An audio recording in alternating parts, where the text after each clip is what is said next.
Hello, and welcome to Caching in the Northwest. You know, this is the podcast from the birthplace of geocaching right here in the great Pacific Northwest. Now, it's 9 p.m. on a Thursday night, and I'm Chris of the Northwest, and we're going to talk about geocaches and geocachers from here and all around the globe. So while you're trying to find that one bad bulb on the entire string of lights, we'll be caching in the Northwest. I've been called worse. You bad bulb? You're a dim bulb anyway. Whatever I've been called tonight, we're talking with Quads in the Mud. Welcome. About the 20th anniversary cache machine. And what even is that? And where will it be? And how can you partake? Well, stay tuned, dear listener, and find out all that and more. Live audience, jump in that chat. You're already starting. I can see my chat window's already full. So, great job. Thank you. And in case you didn't notice, we're a host light tonight. Land Monkey has some last-minute travel plans that didn't work out, so he might jump in later. He might not. But you know what? We will go on anyway without him. So, it won't be the same, but we'll try. Well, we'll try. We'll definitely try. Some people say I'm very trying. Hey, it's a quick reminder that we appreciate the support of our patrons who help keep this show podcasting each and every week. Thanks to Land Sharks. I have one of those. There we go. There should be a land shark showing up. Wait, I got it. I can do. Go. Look at this. Thanks to Land Sharks, one of our corporate Denali level sponsors. Now, if you didn't know, they're still doing the geocaching holiday promo. So every $25 you spend, you get a free trackable, absolutely free for spending $25. And you know what? It's Christmas, almost Christmas. Go grab a gift card. You can get your free trackable by doing that. You spend $25 or more, right? And our other Denali level supporter is Gold Country Geotourism. Visit exploregoldcountry.com to learn more about the geotours. Yes, there are two now, and the great region. Now, there are plenty of communities to explore with us during this winter market season. To view what's happening on the Gold Country area, visit online. That's facebook.com/exploregoldcountry. Look at that event calendar or go get their app. I was going to say they have an app, yeah. Yeah. And if you want to know more about supporting the show, click the Patreon link on the CachingNW.com website. And folks, we're going to jump right into a glow. You may ask, what is a glow? You know, what is a glow? Well, thank you for asking. Hey, okay. You know what? Let me take that flashy thing away there. Flashy. That was annoying me. The glow. Why, the glow is the geocaching log of the week. Now, whether you read it or whether you wrote it, we want to hear about it because great logs simply make geocaching better. You can send an email or a recording. You know what? Pop out your cell phone, use that record function, send us a log right there from the field, or you could call it into 253-693-TFTC and show us just how you glow. Absolutely. Let's see. Glow animation. There is the glow. This week's glow. Why, it's from You Talks to Rocks. She's often in the chat. I don't know. I haven't seen her tonight, but you know, she might be. This is after this glow. You may understand why she may not be in the perhaps, chat. Yeah, I have not had time. I've had a bit of a plumbing issue going at home, and oh my! I jumped in here 10 minutes ago and haven't looked at a thing. So here we are. It's for GC9 X-Ray Alpha 5 Charlie. And the glow says, well, I've not really started focusing on the WSGA Geotour yet. I think I've only found about a dozen of them and actually plan to start getting serious about the tour in the spring. I had lunch today with one of my colleagues and started thinking about the fact that once the new year begins, I'll be working full-time. I won't be able to cache any longer on weekdays. So maybe I should knock off any of the G Tour that are relatively near to me. I'm sure that having an adult beverage with my lunch had nothing to do with the decision to go after this cache today. I got to the parking area, but since it would mean going up over a curb, I turned around and found a different spot a little further away. My driver elected to remain in the warm car. Did I mention the temperature? Yeah, well, my phone said it was 25 degrees. Feels like 15. That's freedom units there. Canadian units, that's in the negatives. I don't know exactly what it said. Let's go with -5 to -10. That sounds about right. Yeah. So I got to ground zero, noticing that the water is pretty high today. I walked around looking to see if I could locate by sight before scrambling down on the wet rock. Ah, there it was. So I approached closer, getting down on my knees. At this level, I was getting hit by the spray, but I figured I'd get it open, sign it, and scram before I got too wet. But I could not for the life of me figure a way to get it out of the spot it was in. I could reach it, barely, and I could get a hold of it, but there was just no way to get it out of there. The opening in the rock was just not big enough. So I got painfully back to my feet, decided to try to look and see if it was more accessible from a different angle, and aha! There it was. But these rocks are wet and really slippery, so I realized that it would not be smart to try to walk on the rocks. There was nothing for it but to get back down on my knees again. Not so easily done with arthritis, but I was willing. Unfortunately, I just could not reach the cache that way. No, I had to lie down on the rocks to get my short little T-Rex arm in there. I had hold of the cache finally, and wham! I was slammed head to toe with a wave. Did I mention how cold it is today? Teeth chattering, my body racked with shivering, my frozen fingers clutched the pencil and scrawled rocks on the log, then tried to get up. No, it was just not working.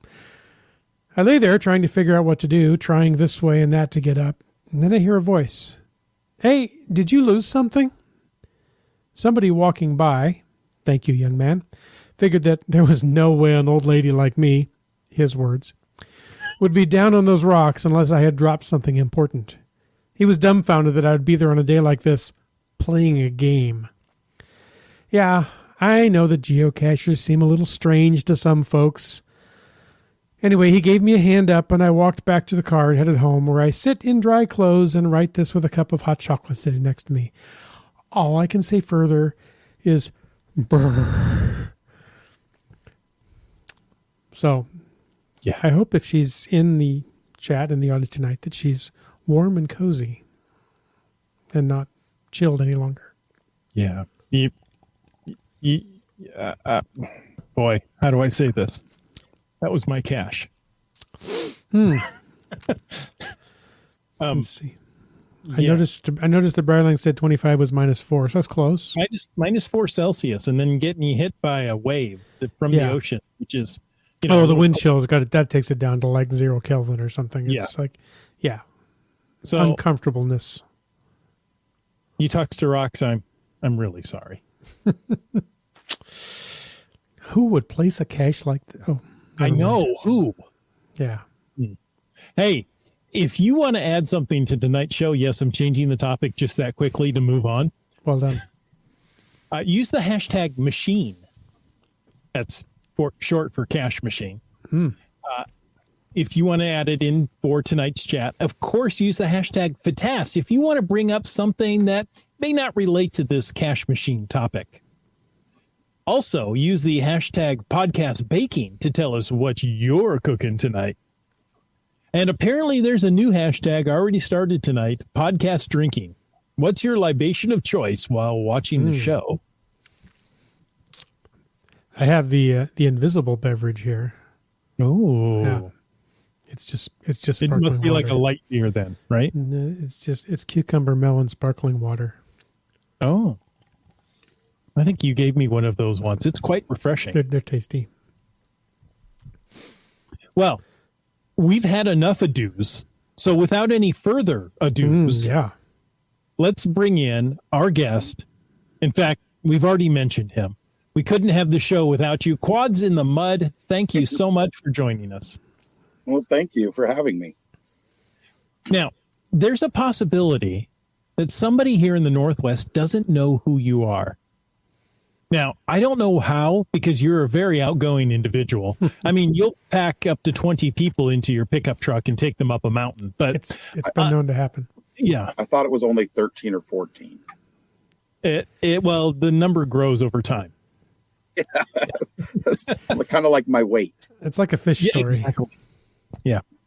So why don't you give us a quick introduction of who you are, how long you've been caching, the fun things like that. I'm Quads in the Mud. I have a real name of Brad, but most people just call me Quads because my friend circle is pretty much geocachers now. And if they're not only from geocaching, they're my friends, and I've got them into geocaching. So nice. Most people call me Quads. I live over by Pullman. Go Cougs, not dogs. And I've been caching since 2006.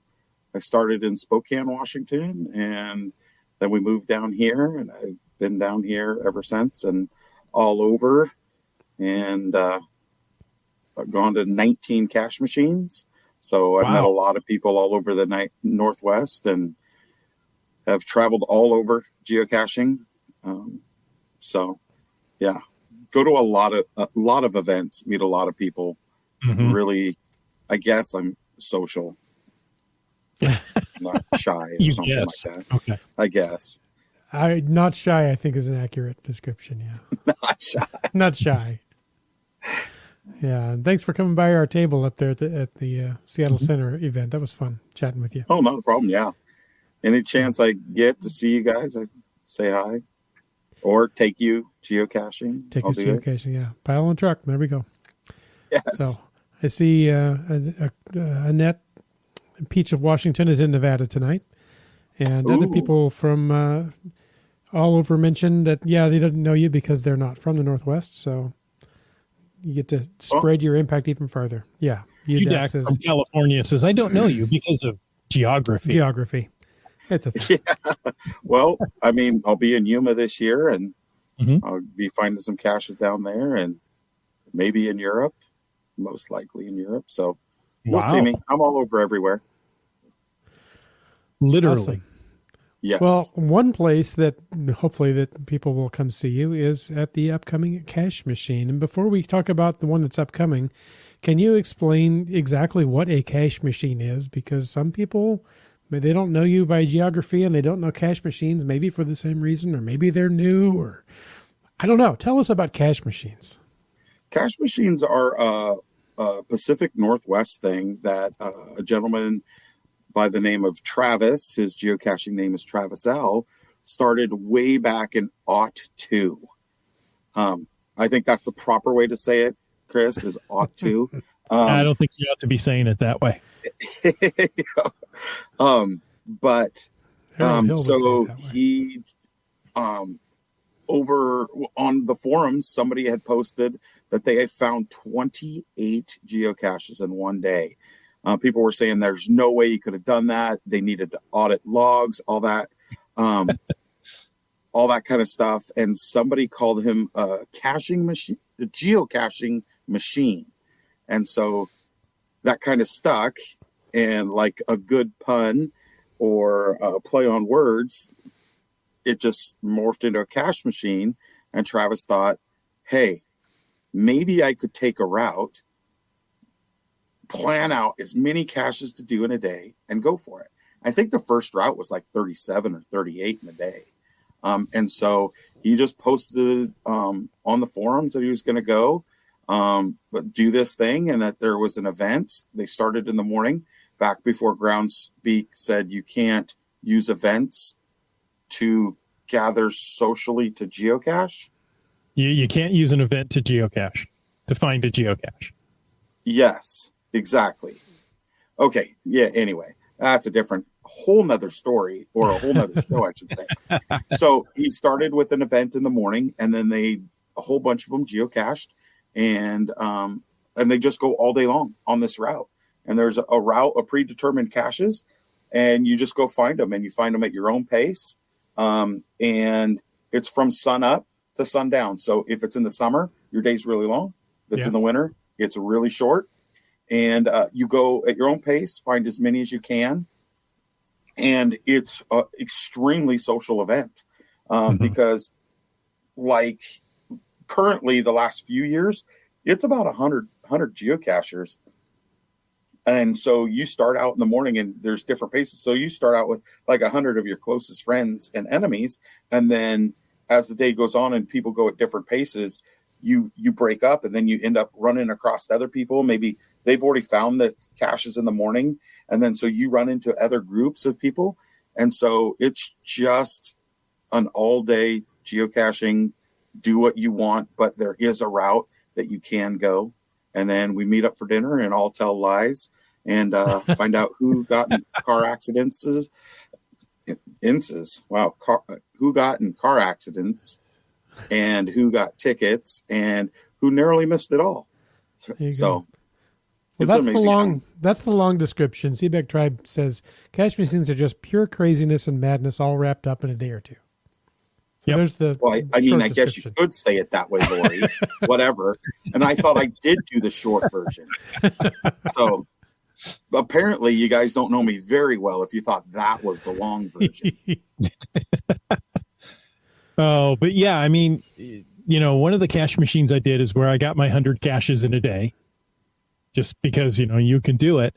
It was, of course, in the summer with a longer day. In the winter, it's tough. But yeah, you can start off with 50 people at the first cache. And by the end of the day, you're hanging out with a group of like 5, as all the different paces. Mm-hmm. Some people are rushing to get it. They got to get it done before noon. Other people are like, you know what? If I get it, I'll get what I get. And I'm going to the dinner at the end.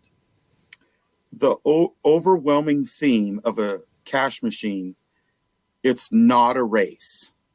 Yeah, but it kind of is. And that's what we always say. It's not a race. Right. But it kind of is. Yeah. But you come and you meet people that you never would have met before. And like Chris said, you end up with like 5 or 6 at the end of the day if you only came with 2. And you start learning which people you stand next to when you're caching and which people you don't. Because I joked about enemies, but there's people that are going to really annoy you because like in real life, it's just a huge group of people having a lot of fun and everybody does it differently. And then you find these people that are just as crazy as you are, or just as slow and methodical as you are, or however you do it. And there's going to be people just like you. And you're going to find people to kind of group up with and have a great time. And everybody else is wrong. That's right. That's correct, I should say. Mm-hmm. Everybody else is wrong. Yeah. Well, you get people just like me. That's good. And everybody else is wrong. We should actually get that minted on something. Maybe the government should put that on the money instead of in God we trust. Everybody else is wrong. Well, Megan thinks it sounds like fun. They are fun. I joke about Megan. Being wrong, but yeah, they are fun. Brightling says, during the Boundary Bay cache machine in BC, I ended up leading the convoy until we hit a challenge cache that required a combined total of 20,000 finds in the finding group. That's a lot of finds. You couldn't do that? He was a slacker back then. He says, as of next week, go ahead. He'll be able to do that by himself. So he's going to end the year with 20,000 total fines. I'm not worthy. You're way behind him. I'm way behind him. Okay. Way. I'll hit 17,000 this year. I'm not sure if I got 20 fines this entire year. So. Now, this is the 20th anniversary of the cache machines, right? Yes. The whole concept. Yes. And a cache machine, I agree with you. I believe it's an entirely Northwest idea to go out and go on a nearly predetermined route, right? The route is determined. It's up to you if you want to stick to it. If you want to say, you know what, let's just jump over here and knock off some of these. Let's go over here and do some of those. Or you know what? This is one I really wanted to find. It's not on the route, but I'm going to go do it anyway. Over 20 years, these things happen on the solstice and equinoxi. Solstices and equinoxes. Yeah. Okay. So that's for a year, typically. Yes. So where have some of these taken place? All right. So Bremerton, Yakima, Victoria, Spokane, Beaverton. What is that? Olympia, South Olympia, Vancouver, Bellingham, Portland, Tri-Cities, Gig Harbor, Wenatchee, Anderson Island, Port Townsend, Longview, Everett, Grace Harbor, Missoula, Sumner, Kent, Quad Cities, which is where I'm from. Whoop, whoop. Centralia, so much Chehalis, better than Walla Tri-Cities. Walla, Astoria, Moses Lake, Belfair, Wenatchee, and the list goes on. Methau. Yes. Methau. We destroyed Grizz Rider's van with Methau cash machine pinstriping. Ooh. His wife was so mad. North Kitsap, Hermiston, Salem, and the list goes on and on. 72 different cash machines. Some places had 2 cash machines. Some places have had 3 cash machines. And with that map, look, there's even some in the Canada. Yeah. So yeah, a couple in Canada, a couple in Idaho, one in Montana, and I'll say a dozen in Oregon. Yep, and Bend. So his rule of thumb, which if you look, it's kind of expanded a little bit, was he was saying roughly 6 hours from his house, he would go do a cash machine. And as you can see, like Missoula and Bend, those Pendleton, those are kind of a little bit further. Quad Cities was not. That is about 6 hours. So it kind of all depends. That was like he has on his profile page, he has a list of criteria on what he does for a cash machine and how you can throw your own cash machines. But like anything else, it's not a hard, fast rule. It's just guidelines.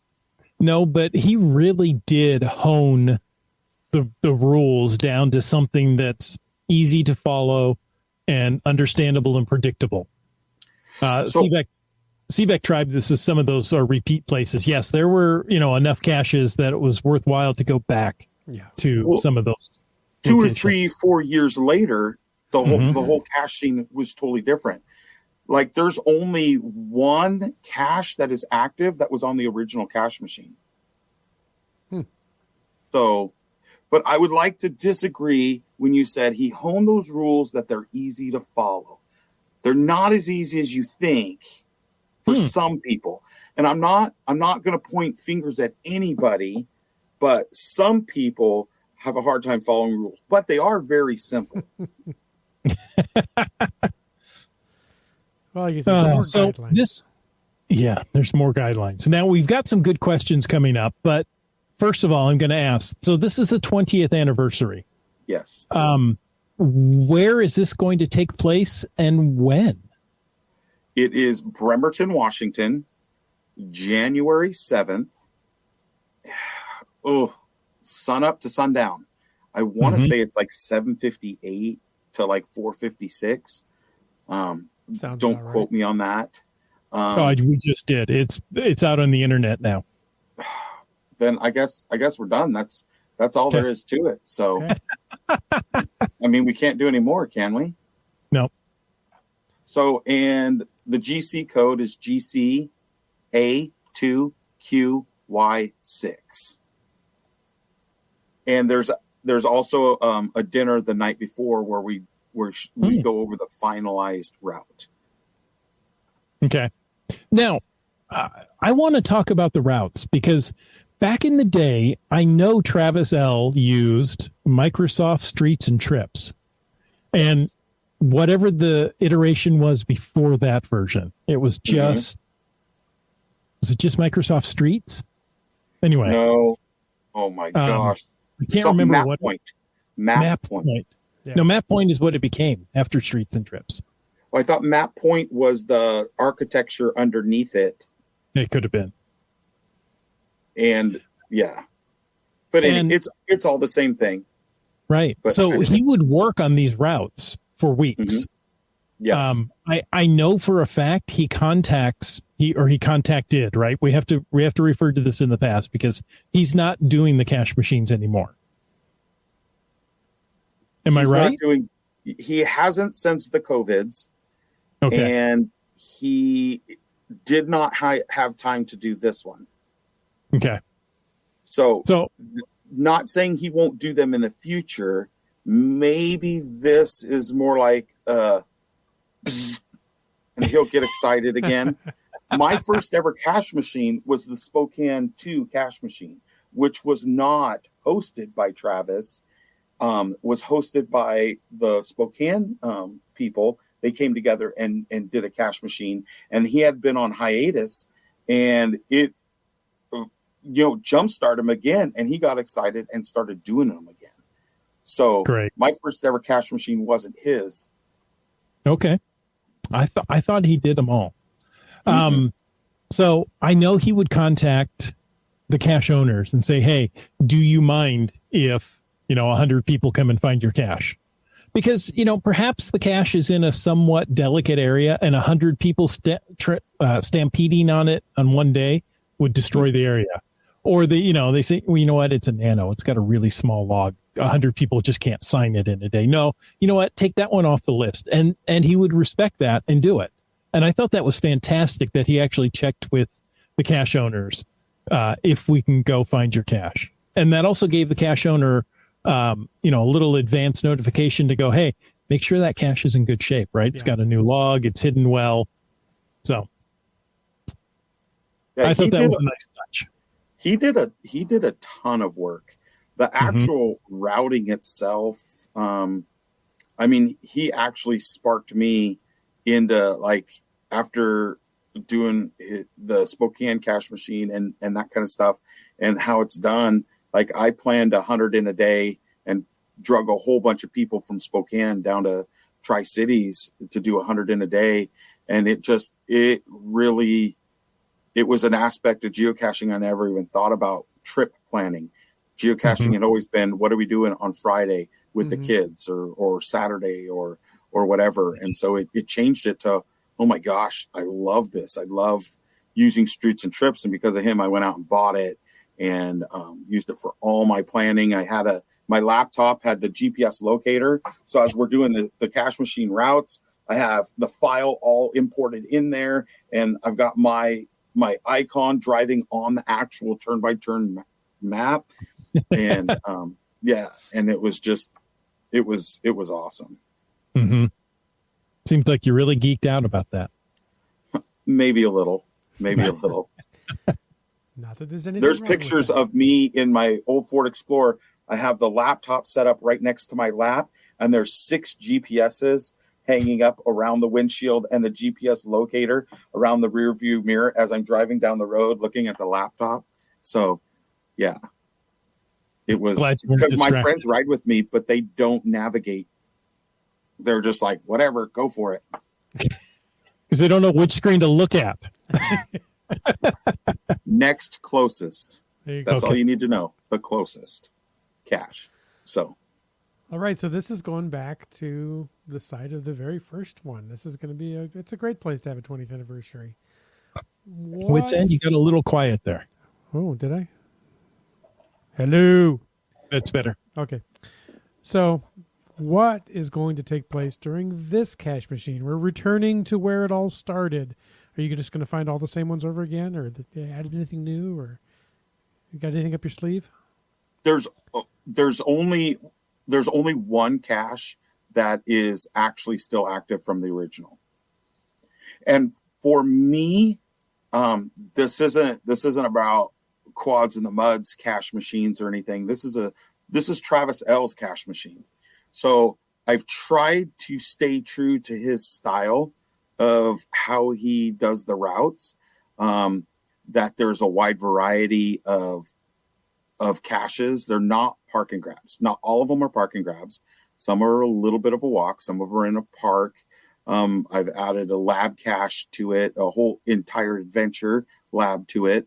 But the way the route is, it's kind of spread out, but yet still close. So it's not reinventing the wheel. I might do it differently if it was my own cache machine, but since it's his, and he's the inspiration, and that's kind of at the dinner. That's who I'm kind of honoring is how he did it. That's why I broke out the old Streets and Trips. I had to acquire it again, and the route is actually, you can get it on Cache Tour, and there's a bookmark list. But on the Facebook page, there's a link to a PDF of the turn-by-turn instructions. Perfect. While some of the roads may not exist anymore, and there may be new roads, it's as accurate as it would have been in 2012, 13, something like that. Nice. GSM times 2 wants to know how many geocaches are on this version of the cache machine. Currently, just shy of 60. I think when I started doing the route, it was 64, but I think I ripped some off, changed some things, moved some things around. And so right now, I think it's 56 is on the route, not including dinner. But that does not include the 5 stops for the Adventure Lab, but they're really close. Most of them are really close to other caches on there. So currently 57, and he's always kind of run them a little bit long because he allots for 7 minutes per cache, whether it's a half-mile hike or a light pole cache. Yeah. So in the end, you generally, mind you, it's not a race, but it kind of is. You generally can go quicker than 7 minutes and stop for lunch and go to the bathroom and be done before dinner. If you're just a fairly quick pace. So you don't have to really push it super, super hard. That being said, there's a couple on there that may not make the cut because maintenance hasn't been done, or there's a couple that I'm looking at that need to either owner needs to maintain them or they got to go. And so then things could change. And that's why there's an event on Friday night before the cache machine. That's where you always come because things could change Friday during the day, and you get the finalized route Friday evening at dinner. It's posted online. I would say it's a lot more electronically friendly now than it was back in the day because we have so many different things. If you're using Cache Tour or whatever, if I yank it off Friday morning and you refresh, it's not there. So you don't have to reprint the map. No. But for nostalgic reasons, there will probably be a few printed copies of the Streets and Trips turn-by-turn directions. Nice. Okay, so since we have people who are not from the Northwest in the last 20 years, what's really going to happen? Is this one event that encompasses going and finding 56 caches? What's going to happen during the day? You're just going to geocache. Yeah. Okay. So there is a route and it's on Facebook. There's an actual event. If you look for it, the 20th cache machine, I think it might be 20th anniversary Travis L cache machine, something like that. I'm sure Lori, who's super awesome, has been helping me a ton, could share the link, right, Lori? Seebeck Tribe. And Lana's also been helping me. We got, is that it? Oh, there's the forums, and there's also a Facebook page. But we have a route, and you start at the route, or you don't start at the route. You just cache. Yeah. And then the dinner's in the evening. So you want to go. And just at the end. The event is at the end after dark, a dinner. because of course we can't use an event to socially gather and geocache. Right.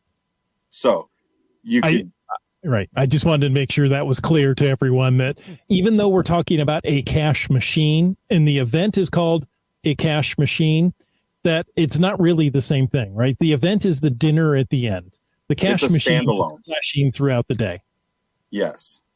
Yes. The event is an absolute standalone. You could work all day long, come in for the last half hour of it.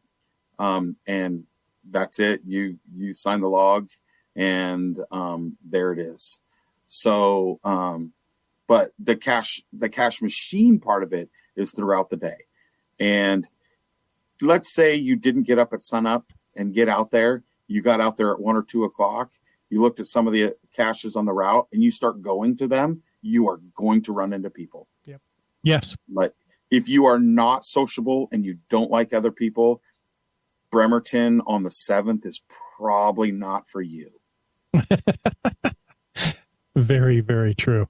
I remember, other fellow geocachers with children would take them a lot longer, right? The children are coming along. It's going to be a little fun. They want to stop at a park. They want to, get ice cream or whatever. It takes a little longer with kids. It does. We still finished it with ours. Just saying. Yeah, we pressed through a little bit harder, and if your kids have to get out at parks, or if they're fine throwing toys at each other in the back of the minivan, then it really is just make it your own. It's supposed to be fun. Yeah, and if you're pushing it to the point where it's not fun, then you're doing it wrong. Right. Yeah. Yeah. I mean, you just take and ratchet strap your kids in the back of the pickup and go.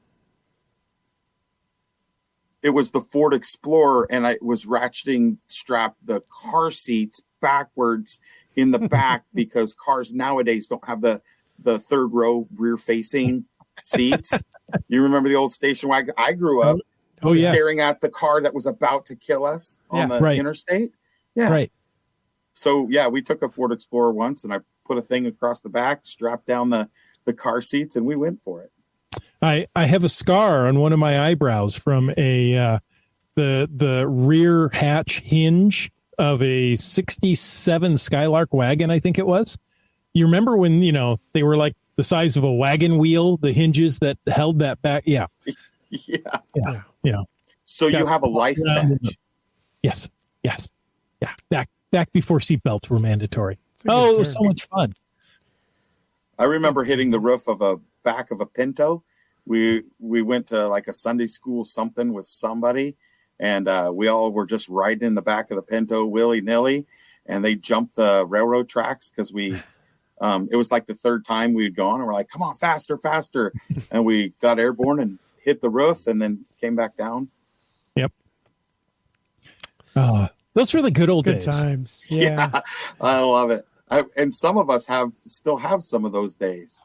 I mean, not us, of course. No. We are, by the book, every law, every rule. We are law-abiding citizens that make sure everyone's buckled and safe in the car before we start. Yes. Totally responsible. I would never put 14 people in my pickup truck and 4x4 up a mountainside. No. Or is it 20 now? I forget the number. Is it up to 30? It's about 32. Yeah, I think you could fit 32 people in there. 42 is the ultimate answer. Yeah, we haven't gotten there yet. Maybe by the end of the podcast. Well, we're approaching perfection there. Yeah. Quads, I remember, I think it was one of the first times I met you. It was probably on a cache machine. We were on a Forest Service road. There was a bunch of us, and I was walking up to the cache, and you were driving in probably your Ford Explorer. It had running boards. I don't remember if it was a pickup or an SUV. And we were heading back. You were driving. And I jokingly said, "Hey, can I just grab a ride?" And he says, "Yeah, grab on." Funny thing is, I don't think that was mine, and I think it was did you go to the Long Beach cache machine? Could have been. Mm-hmm. If you went to the Long Beach cache machine, that was somebody else's truck I was driving. Okay. And I think I'm pretty sure it was Long Beach or Astoria. Long Beach, Astoria. It was Yeah, ocean I know I area. did a story and I loved that one. Anyway, Yeah. I felt like you were doing about 35 down the Forest Service Road. And with me hanging on, I'm getting hit with branches in the back. Did you fall off? No, I did not. Did you get hurt? My iron kung fu grip held on. It's called the death grip. Yes. Yeah, exactly. Because if you let go, you're dead. Yeah. Yes. I was like, okay, that's far enough. Stop. I'm out. Yeah. I don't know what the current count on the pickup truck ride is, but You Talks to Rocks was one of them there. So. Whoop, whoop. Yep. That was a lot of fun. It was cold. And the pickup truck. I was in the front seat. It was nice. I know if you were outside, it wasn't too bad going up until we hit the snow. Come on, guys. You're forgetting 32 people and 2 dogs. Wow. George and Dusty were with us. Don't forget the 2 dogs. Chicken, right? And a what? Chicken? And a chicken? Yeah. Are we? Maybe. Yeah. We'll add barnyard animals to it also. And a piggy we stole from the shed. Yeah. We didn't get a lot of sleep, but we had a lot of fun. And Quad's pickup truck. Yes.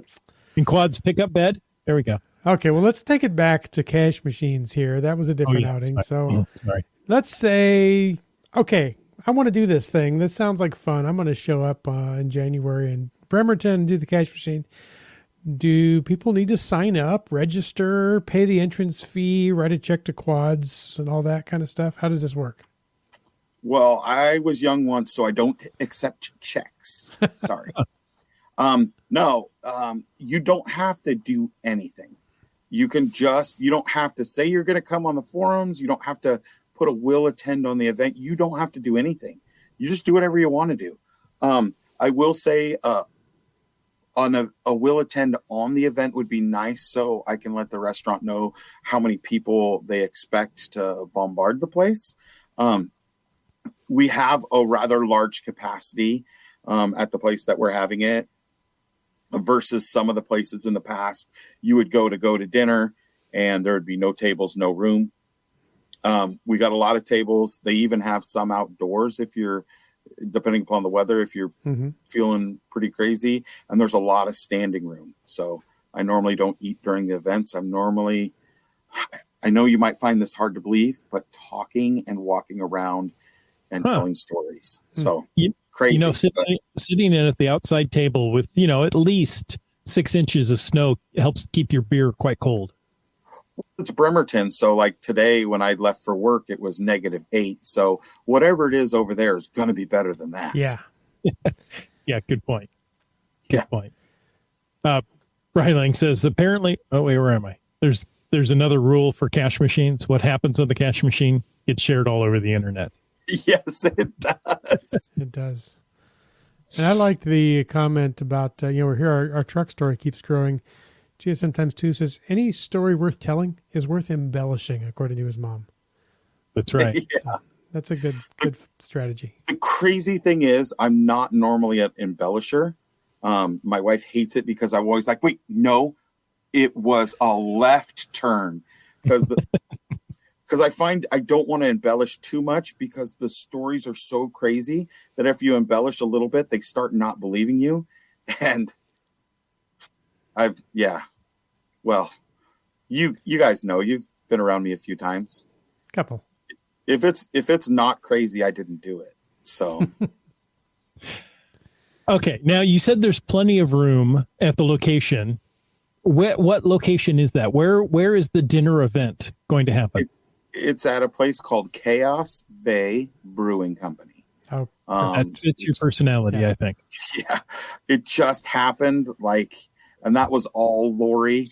I was looking at a couple places, and I wanted a big place, and then the Elks or the Eagles was or Moose, I can't remember which one. Elks was $1,000 for the room, and then and then you guys all pay for food. And I'm like, wait, what? No. So I just found a place, and she's like, well, that doesn't look like a lot of parking.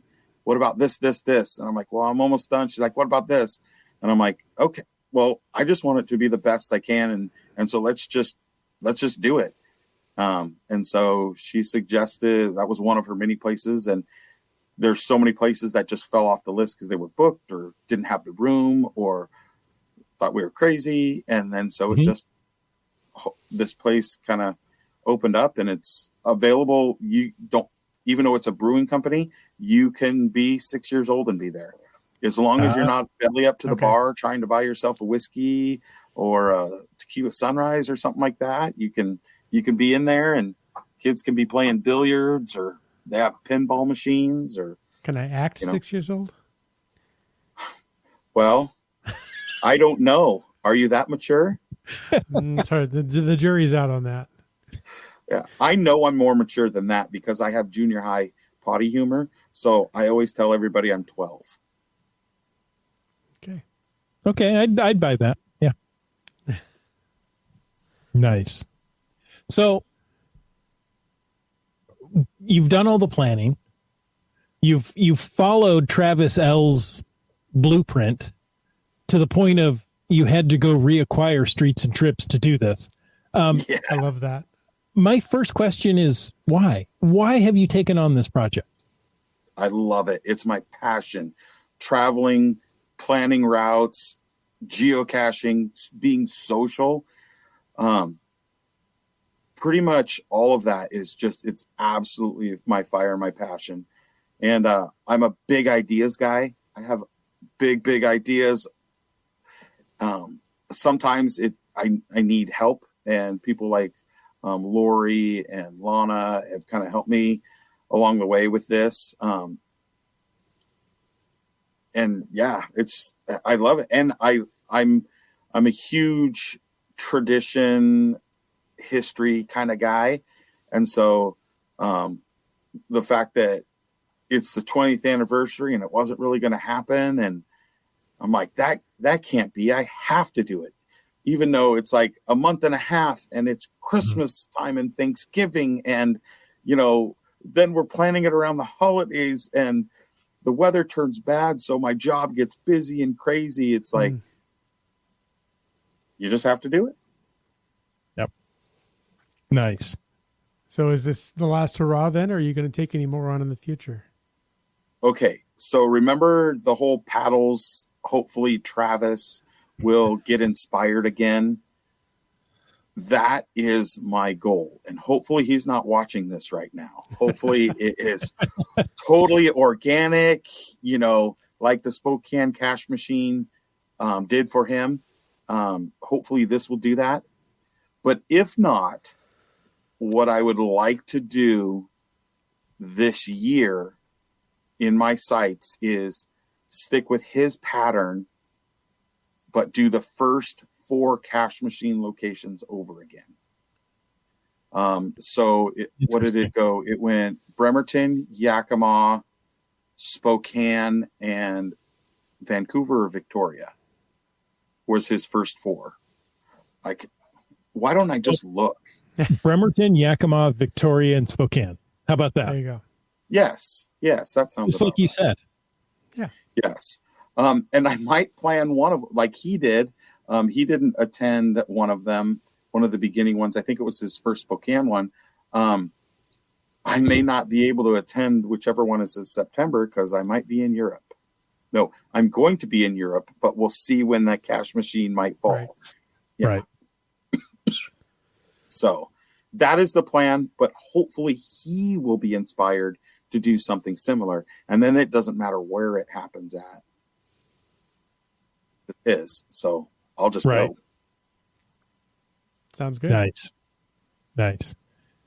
Well, thank you, Quads in the Mud, for joining us this evening. We really enjoyed having you. And I think our listeners are now excited to go to this event. Or scared. Or scared. Well, we'll take either one. Yeah, we'll take either one. They're both motivators, so we don't care if it's out of fear or out of excitement. Yeah, horror movies and scary movies are a huge draw at the box office. Right. So if you're scared, you have to come. You absolutely, you don't even have a choice anymore. It's like watching a train wreck. You just can't look away. Mm-hmm. Oh, Starcasher says, I've heard these events mentioned on previous episodes. Not being from the area, I had no idea what it involved. Thanks for the detail about the activity. So there you go. Star Cachers in Ohio. So you know what? In Northwest Ohio, you could start your very own cache machines. You could. I was just going to say that, Chris. Mm-hmm. Like, just go to Travis L's profile, go down there, and he sends you to a forum thing where he talks about what he did to do them, and you can do them yourself. Exactly. And in the same vein, GSM times 2 said, so can SoCal do one, or are they restricted to the Pacific Northwest? For GSM times 2, they're restricted to the Pacific Northwest. Yes. Well, considering in the Pacific Northwest, we pretty much don't like Californians anymore because they keep moving up here and raising our housing prices.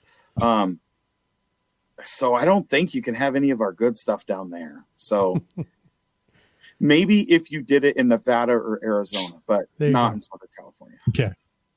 The Yuma Mega Cache Machine add-on. Make it, an extra day. I've already made it 4 extra days. Oh, you're doing it wrong then.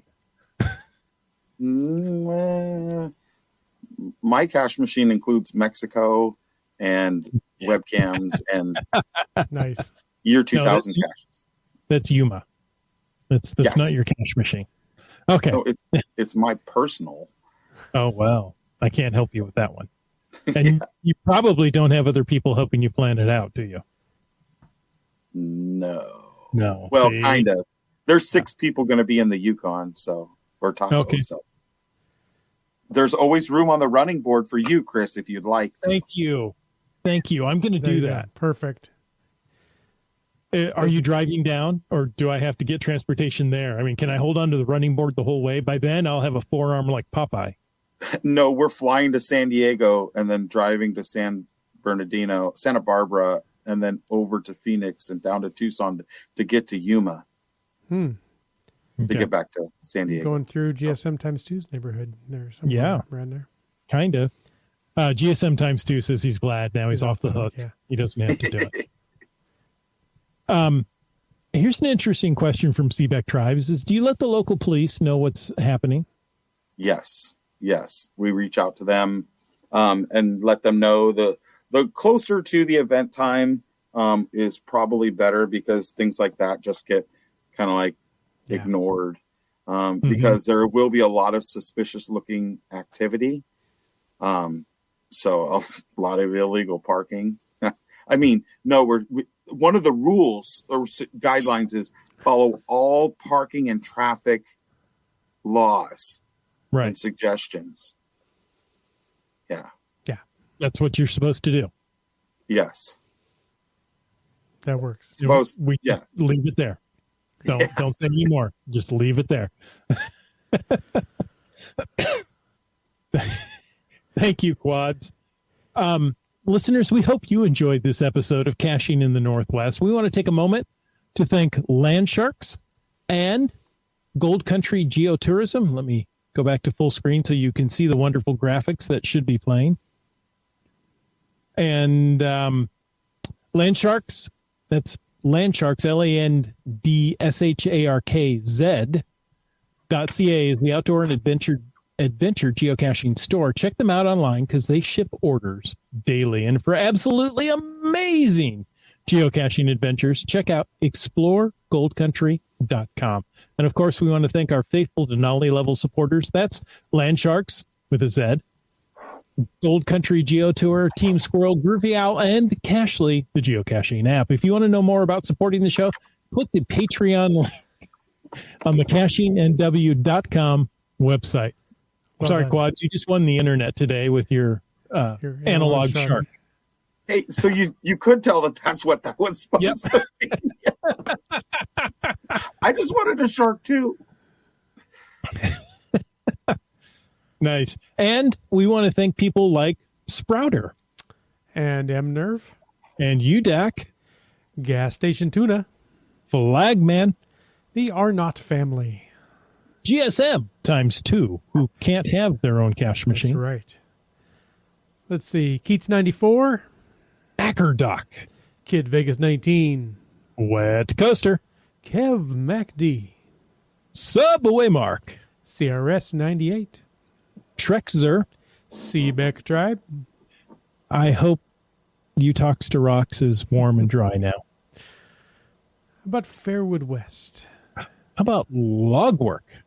Dawners. And Skyhawker. B. Pendragon. Geo Nav Pro. Limax. And Teus. Kennelbarb. Alarobrick. LG 9000. Greenwords. Boomer 365. Peach of Washington. In Nevada. Yeah. Just finding our way. Camp Clan. Doramore. Dick Magnet. Segehove. Korsgott. MC3 Cats. J-Car. RE54321.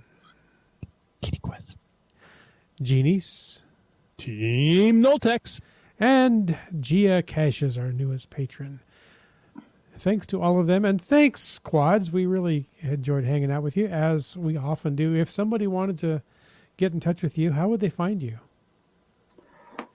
I guess the best way would be just go to an event anywhere in the Pacific Northwest and just be quiet and listen for the loud guy. That's going to be me. I have a YouTube, Quads in the Mud. I have Instagram, Quads in the Mud. Facebook. That one's not as readily available. I mean, most of my posts are public, but I don't normally friend a lot of people on Facebook. I mean, Lori slipped through the cracks, and Chris, because that was before I knew all about cybersecurity and that kind of stuff. And yeah, I thought catfish was something in a river, but now I know different. Thanks, Chris. You're welcome. You're welcome. I don't really stalk you all that much. But I mean, just because I have your exact location doesn't mean anything. Hey, folks, thanks for taking the time to listen to this episode of Caching in the Northwest. Your support helps keep the quality shows coming. If you like the show, click the Patreon link on the CachingNW.com website. If you didn't like the show, and this was an entertaining show, let us know what you want us to talk about. In either case, please subscribe on Apple Podcasts, Google Podcasts, Stitcher, iHeartRadio, Spotify, and more. Subscribe and give us a review. Now, if you were in a restaurant, you would tip. If you were in a live audience, you would clap. But since you're on a podcast, leave us a free, fast, fabulous, fantastic 5-star review. You can also call in to 253-693-TFTC and leave us a comment, ask us a question, or drive us around a cache machine any time of the day or night. And of course, you can email us at feedback@cachingandw.com. Join us every Thursday night at 9 p.m. Pacific for a live show and chat. This show is produced by Chris Umpenauer, Jim Paulwitz, and Jay Kennedy. It's licensed under a Creative Commons Attribution 3.0 license, copyright 2022 by Chris Umpenauer. And folks, I ask you to stay tuned for The After Show. The After Show. It's like Wit's End is here tonight. Well, wait, he is. That was fun.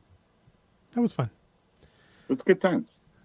So I have a question for you guys. Uh-oh. How many more do I have to be on? This isn't on the script. You can't ask. You didn't write it down. It's no good. It's not in the show notes. You can't ask us a question. Hold on. It could be. Look at you figuring these things out. Okay. It's there because it was up on the other one. So how many of these do I have to be on to beat JT Coffee? Ooh, I don't know. 85. Great. I don't have that kind of attention span. Do you have a lot of interesting notebooks? I don't know, but I have stories. I don't have I don't write things, and sometimes I don't even log things. But man, do we have interesting stories. Oh, that sounds like our conversation before the show started of like, how many cache machines have I really done? And I've logged 6 dinners, but I think I've done a couple of other cache machines where, I didn't get to the dinner. 42, Rich. 40, yeah. He says 42. 42? Okay. Yeah. 42 more. Yes. Yeah, I don't... Wait. So Seebeck Tribe's talking with GSM times 2. Yes. We can see your conversation. Yeah. I'll have to watch it later since it's nice to see the tables turned on Chris. What tables were turned? Oh, this is it. I normally flip tables. Yeah, exactly. GSM times 2 said, I let him know when I was coming down to Ojai. Here's a video. Yeah. Oh, so that's where he's from. Oh, how do you get, that's a J. Just so you know, that's a J. Oh, hi. No, not it's in Spanish. Ojai. It's Oje. Yeah. Not in Spanish. It's I don't speak English, so Spanish is even worse. I only know that because my brother lived down there for so many years. So yeah. I wouldn't know how to pronounce it myself. There you go. It's a Spanish J. It's pronounced like an H. That's kind of like a Spanish fly, right? Very similar, but nothing like that at all. Okay. It's exactly the same, but totally let's different. See what we have here. Podcast drinking. Rylang has a Granville Lions winter ale, or I should say had. I'm sure it's gone by now. He says yes. This has a lot of words. Wit's End? Can you interpret this? High West Midwinter Nights Dram, Act 9, Scene 2. Bourbon paired with soft pretzel and Dickel's single barrel Tennessee whiskey paired with hot berry crisp and vanilla bean ice cream. Ice cream cone, because it had a picture. It says ice cream cone. Okay. It's an ice cream cone. Gotcha. Yeah, I don't know. Sounds like a diabetic heart attack waiting to happen. But it, you know. Oh, Starcasher is having his favorite drink, vodka mixed with cherry brandy for flavor. What have you got there, Quads? My favorite drink, unsweetened, no lemon iced tea. Unsweetened, no lemon. Unsweetened, yes, from Jack in the Box, McDonald's, or Arby's. Those are the 3 best places to get iced tea. Okay. You and my wife would get along really well because she loves unsweetened iced tea. I like it too. Good stuff. Komakino says, my wife got me a Brewer's Advent calendar from Costco for an early Christmas present. It's been a new German beer every night this month. I eyed that at Costco and decided that it was not in the budget, but it looked really good. I want to say it was out in like September or October. Something like that. Because when I came around to thinking about Christmas gifts, it was long gone. GSM times 2 is drinking Crystal Light. Oh, that works. Seebeck Tribe, I'll go with the not expected drink, Dr. Pepper. She's a pepper too. No, you're not a fan of the Dr. Pepper. Oh, no. The doctor is gross. No, you must not be from Texas. I had a friend that liked hot Dr. Pepper. Oof. I still can't understand it. UDAC's drinking white wine. Or should I say drunk white wine? Very classy. Hey, by the way, Seebeck Tribe earlier on says, just saw that Travis L. has posted a will attend to the cash machine. Yeah, when I was finding out the date, because the actual anniversary is the 28th of December, I reached out to him and said, whatever day you want it that you can attend, that's when it's going to be. And so then people have messaged me. It's like, hey, you should have done. I'm like, nope, this not about you. This is what can Travis do? What is he willing to do? And I told him, I say, you name the day, and that's the day it's going to happen. I don't care how many vacation days, because the 28th is a Wednesday. I was going to have it on a Wednesday. People are like, well, not many people are going to attend. Well, if Travis is there, I don't care. Yeah. Right. That was your goal. Yes. Nice. And so it's January 7th, right? Yeah. January 7th. Okay. That's Seebeck Tribe's birthday weekend, I believe. Somebody else's. Kitty Quest says, my drink tonight is Wild Turkey American Honey.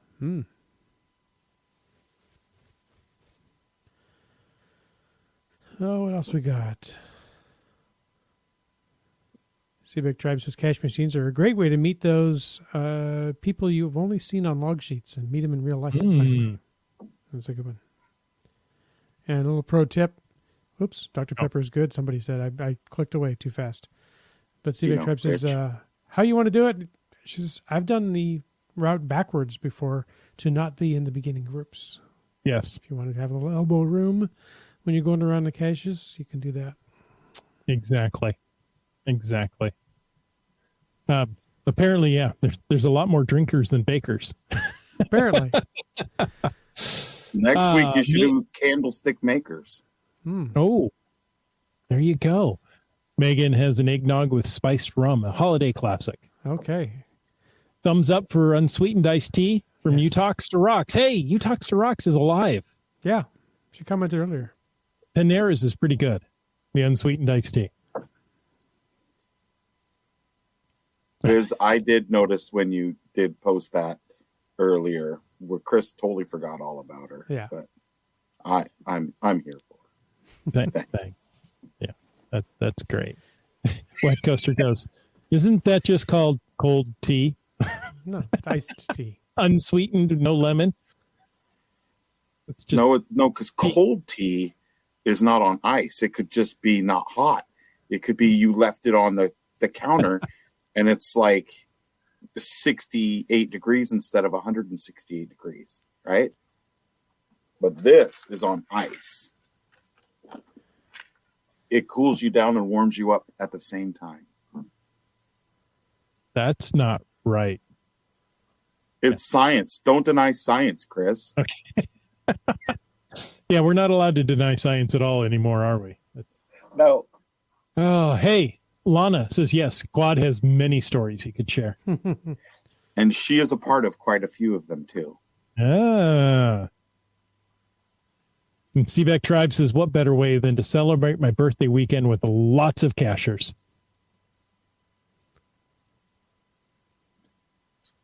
Yeah. Oh, Keats did podcast baking tonight. He made shortbread. Wow. Now, was it supposed to be long bread and it just came out short? I don't know. And with that, folks, thank you for joining us in this week. And until next week, get out and get caching in the Northwest.